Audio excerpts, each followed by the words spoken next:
Fala galera, nesse vídeo eu vou falar do paradoxo dos gêmeos em 5 níveis de profundidade em relação ao seu entendimento. Para começar, o paradoxo dos gêmeos é uma consequência interessante e curiosa da teoria da relatividade. A primeira parte dessa teoria é fundamentada em apenas 2 postulados. O primeiro diz que todos os referenciais inerciais são válidos para julgar os fenômenos físicos. E o segundo diz que a velocidade da luz é a mesma em qualquer um desses referenciais, independentemente do movimento relativo entre a fonte de luz e o observador. Quando foram enunciadas em 1905 por Albert Einstein, essas duas leis pareciam contraditórias entre si. E quando elas são combinadas, elas geram consequências bem inusitadas. E uma dessas consequências é o tão famoso paradoxo dos gêmeos. Se preparem, agora eu vou mostrar o nível 1 de profundidade do entendimento. De forma resumida, o paradoxo dos gêmeos consiste numa consequência da dilatação do tempo devido a uma viagem em alta velocidade. Você tem 2 gêmeos aqui, um deles sai numa nave em alta velocidade, enquanto o outro espera. E quando aquele que viajou retorna, ele está bem mais novo do que aquele que ficou. Mas como será que isso acontece? Acompanhe meu raciocínio. Aqui de azul, você tem a cabine da nave do gêmeo que viajou, enquanto que de vermelho você tem representado aqui o gêmeo que ficou esperando. Note que aqui no teto da cabine você tem uma lâmpada, enquanto que no solo você tem um espelho. E para que a gente está fazendo isso? Repare bem, aqui a gente vai fazer uma espécie de contagem do tempo. A luz ela leva um certo tempo para sair da lâmpada, bater no espelho e voltar. E aqui eu estou usando um código de cores. Repare que de azul eu representei a trajetória do raio luminoso visto no referencial daquele gêmeo que está dentro da nave, representado em azul. E de vermelho eu representei a trajetória desse mesmo raio luminoso visto no referencial do gêmeo que ficou e está representado em vermelho. Agora preste atenção nesse detalhe. É fácil perceber que a trajetória de vermelho é bem maior do que a trajetória de azul. Mas lembre-se que a velocidade da luz ela tem que ser a mesma nos 2 referenciais. Isso quer dizer que se você tem um caminho bem maior com a mesma velocidade, então você vai gastar bem mais tempo. Ou seja, o intervalo de tempo que a luz leva para percorrer essa trajetória de vermelho é bem maior do que o intervalo de tempo que ela leva para percorrer essa trajetória de azul. Digamos, por exemplo, que essa trajetória de vermelho seja 5 vezes o valor da trajetória de azul. Isso significa que, enquanto para o referencial de azul demorou um intervalo de tempo x, para o referencial de vermelho demorou um intervalo de tempo 5x. Ou seja, a cada 1 ano que passar nesse referencial de azul, vão ter se passado 5 anos no referencial de vermelho. E, portanto, quem está aqui viajando na cabine vai ter o seu tempo dilatado. 1 ano para ele vai equivaler a vários anos para o outro referencial. E, portanto, quem está aqui na cabine vai ter o seu tempo dilatado. 1 ano para ele vai equivaler a vários anos para o outro referencial. E é por isso que quando ele voltar de viagem, vai ter passado um pouquinho só de tempo para ele. Mas para quem ficou, passou bastante tempo. Mas nessa hora você pode estar se perguntando, peraí, Weber, só porque a luz demorou mais tempo, isso não quer dizer que o tempo em si tenha sido diferente. Ah, mas acontece que esse fenômeno já foi verificado experimentalmente, com 4 relógios de alta precisão. 2 ficaram aqui na Terra, 2 viajaram numa nave supersônica. E quando ele voltou, os relógios foram comparados e foi verificado exatamente o atraso na quantidade prevista pelos cálculos da teoria da relatividade. Nessa hora, se você for muito cético, você pode até questionar que isso pode ter sido um fenômeno do relógio e não do tempo em si. E essa foi justamente a interpretação de um cara chamado Lorentz, que fez uma teoria rival da teoria da relatividade. Aliás, na época, existiam várias teorias rivais tentando explicar esses fenômenos que estavam em aberto na física. E sabe por que hoje dentre todas essas rivais, é justamente a teoria da relatividade que ganhou fama e notoriedade? Isso acontece porque ela foi a única que sobreviveu ao crivo dos experimentos. Na prática, na hora que as teorias foram testadas, com experimentos como aquele do avião que eu citei, a única que passou em todos os testes foi a teoria de Einstein. Podemos interpretar da seguinte maneira: no momento em que esse raio de luz desce da lâmpada e bate, incide no espelho, outros processos aqui dentro estão ocorrendo também. Reações químicas, processos biológicos no corpo da pessoa, do viajante. E veja que no mesmo intervalo de tempo que esse raio luminoso desce, digamos que determinada reação química aconteceu no corpo do nosso viajante. A mesma coisa vai acontecer no referencial do carinha de vermelho que ficou lá esperando. No mesmo intervalo de tempo que a luz leva para chegar até o espelho, essa mesma reação química aconteceu no corpo do nosso viajante. Só que dessa vez, essa reação química aconteceu num intervalo de tempo mais prolongado. Isso justifica por que tudo, e não apenas a luz, tudo demora mais para acontecer aqui dentro quando você vê no referencial do carinha de vermelho. Resumindo, portanto, o nosso viajante ele vai voltar e quando chegar ele vai estar mais jovem do que o seu gêmeo que ficou esperando. Mas esse é apenas o nível 1 de profundidade do entendimento. Vamos agora para o nível 2. Veja agora essa representação. Eu desenhei aqui o nosso gêmeo viajante em repouso, enquanto que o nosso gêmeo que ficou esperando está em movimento. Isso ocorre porque o movimento é relativo. No referencial do gêmeo que está na nave, é ele que está em repouso. E o outro gêmeo que ficou à sua espera é quem está em movimento. Isso pode até parecer estranho para você, mas está de acordo com um dos postulados da própria teoria de Einstein, aquele que disse que todo referencial inercial é válido para julgar os fenômenos físicos. Podemos concluir, portanto, a partir desse argumento, que no referencial do viajante que foi na nave, o problema é simetricamente o inverso. Para ele, é o seu outro gêmeo que ficou esperando que está em movimento. Então, é o tempo para ele que vai se dilatar.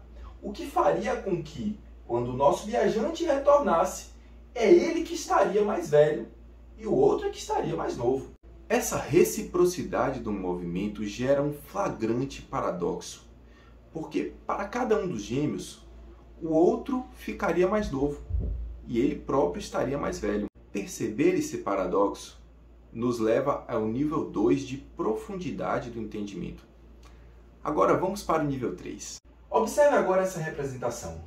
Eu desenhei aqui o exato momento em que o gêmeo viajante da nave espacial está fazendo a curva junto com sua nave para retornar ao encontro do seu gêmeo que ficou lhe aguardando. Durante esse retorno, ocorre um efeito inercial com o gêmeo que está dentro da nave.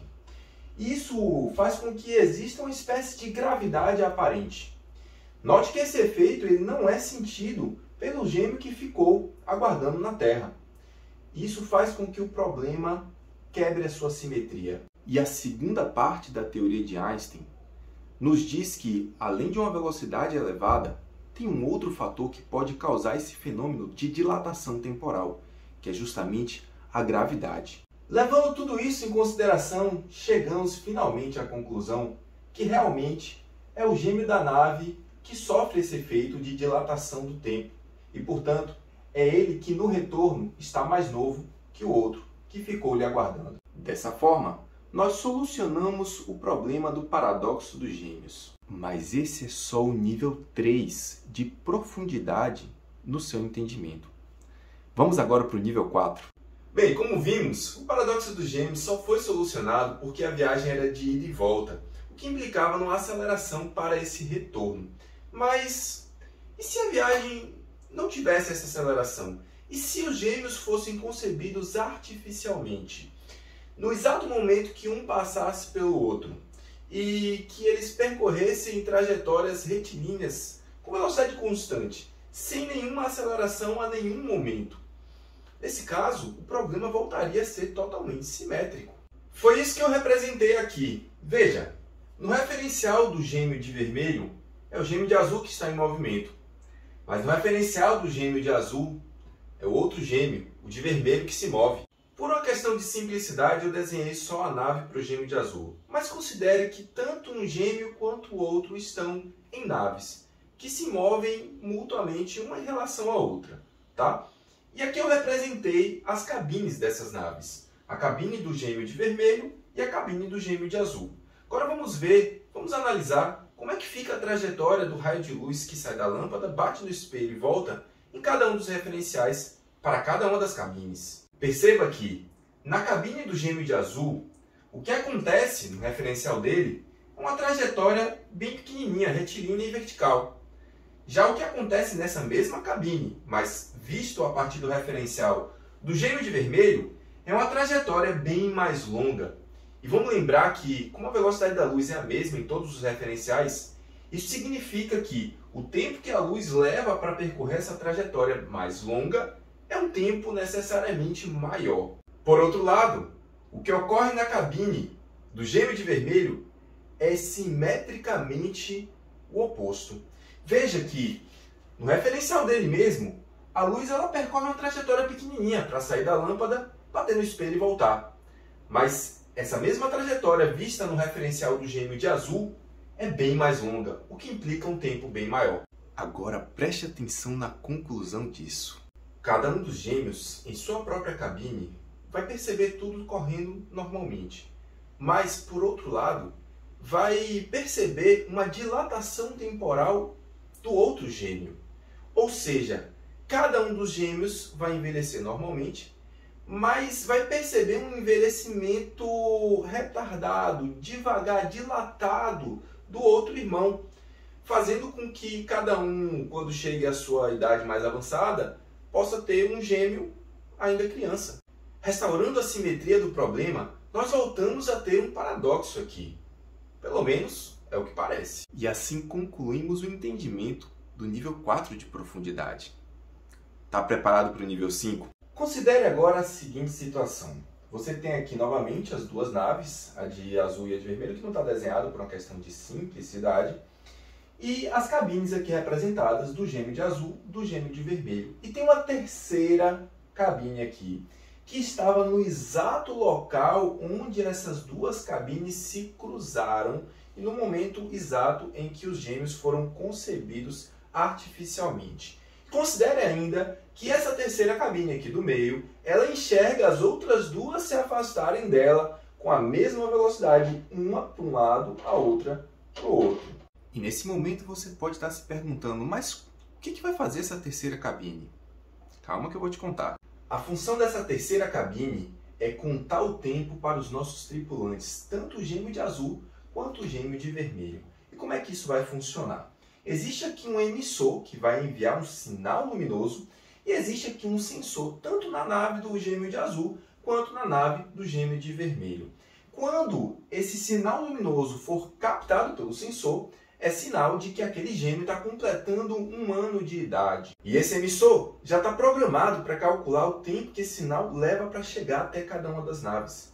Dessa forma, quando o sinal chega, é no exato momento em que aquele gêmeo está completando 1 ano de idade. E não quando o sinal é emitido, é quando ele chega. Agora preste atenção. Para essa cabine de preto, as outras duas se afastam dela com a mesma velocidade. Uma para a direita e outra para a esquerda. Isso significa que o sinal luminoso vai chegar no sensor de vermelho exatamente no mesmo momento que ele chega no sensor de azul. Então os gêmeos vão fazer idade juntos. Eles vão envelhecer no mesmo ritmo, portanto, para esse referencial aqui da cabine do meio. Agora veja que não é isso que acontece no referencial de cada um dos gêmeos. Agora, eu representei a situação no referencial do gêmeo de vermelho. Repare que, para ele mesmo, ele está parado, em repouso, mas o outro gêmeo está se afastando dele, assim como a cabine do meio também se afasta. Mas repare que a cabine do meio ela se afasta com uma velocidade menor, se você for comparar com a cabine do gêmeo de azul. Comparando as duas situações, é fácil perceber que esse gêmeo de azul no referencial do gêmeo de vermelho vai se afastar bem mais rápido, já que um está indo para um lado e o outro está indo para o outro no referencial da cabine de preto. Perceba também que eu representei aqui embaixo dois momentos diferentes. O momento em que o sinal luminoso é emitido pelo emissor e o momento do sinal luminoso chegando até o sensor do gêmeo de vermelho. Repare que quando o sinal luminoso é emitido, o emissor estava aqui. Mas quando o sinal luminoso chega até o sensor do gêmeo de vermelho, o emissor já está mais adiantado. A mesma coisa acontece aqui para a nave do gêmeo de azul. Quando o sinal luminoso é emitido, o sensor do gêmeo de azul está mais próximo, e quando o sinal luminoso chega até o sensor do gêmeo de vermelho, o sensor do gêmeo de azul já está mais afastado, porque ele está indo para a direita, né? Então ainda falta um tanto para percorrer e chegar até o sensor do gêmeo de azul. E agora a nossa grande conclusão. Isso tudo significa que a cronologia dos eventos é relativa. Enquanto que para o referencial da cabine do meio, de preto, esses eventos são simultâneos, ou seja, acontecem ao mesmo tempo, para o referencial do gêmeo de vermelho, esses mesmos eventos da chegada desses sinais luminosos não são eventos simultâneos. Tem um que acontece antes e o outro ainda não aconteceu. Esse efeito de relatividade da cronologia dos eventos é uma consequência direta da definição de simultaneidade proposta por Einstein em 1905. E é esse argumento que finalmente soluciona a versão mais complicada do famoso paradoxo dos gêmeos. A você que me assistiu até aqui, muito obrigado. E agora eu vou explicar por que eu decidi gravar esse vídeo. E tem a ver com esse desenho aqui. Foi minha filha, Fernanda, de 6 anos, que fez esse desenho. Segundo ela própria, essa é Moana, nossa cadela. Esse sou eu. Esse é João, bebezinho. Essa é Paloma, meu amorzinho, minha esposa. E essa é a própria Fernanda. Mas o que esse desenho tem a ver com esse vídeo? Eu vou explicar. A verdade é que eu tomei coragem para fazer uma coisa que eu já queria há muito tempo. Desde que eu sou adolescente, eu sou apaixonado pela teoria da relatividade. Vejo tudo, leio tudo, pesquiso tudo sobre isso. E eu já sou professor de física há um bom tempo e, em grande parte, eu cursei física por causa da teoria da relatividade. E eu sempre tive vontade de criar um curso ou uma mentoria onde eu pudesse explorar isso de forma mais profunda com os meus alunos. Por outro lado, depois que Fernanda nasceu, minha carga horária aumentou bastante, porque minhas despesas também aumentaram. Mas isso começou a me incomodar muito, porque eu queria passar mais tempo com a família. Então, eu pedi redução da minha carga horária, liberando todas as minhas noites. Sim, eu trabalhava à noite, eu dava aula à noite, mas no ano que vem eu não vou dar mais aula à noite. E eu vou dedicar esse tempo da noite a esse projeto que eu estou inaugurando agora, que é a minha mentoria para o estudo da teoria da relatividade. Ela vai ser 100% online, assim eu consigo estar mais perto da família. E para se inscrever é muito simples. Basta mandar uma mensagem no WhatsApp, um direct no Instagram, e a gente vai bater um papo para ter certeza que você está alinhado com a proposta dessa mentoria. Agora tem um detalhe, as vagas são muito limitadas. Então, se você tem interesse, manda lá uma mensagem ou um direct e a gente vai conversar sobre isso.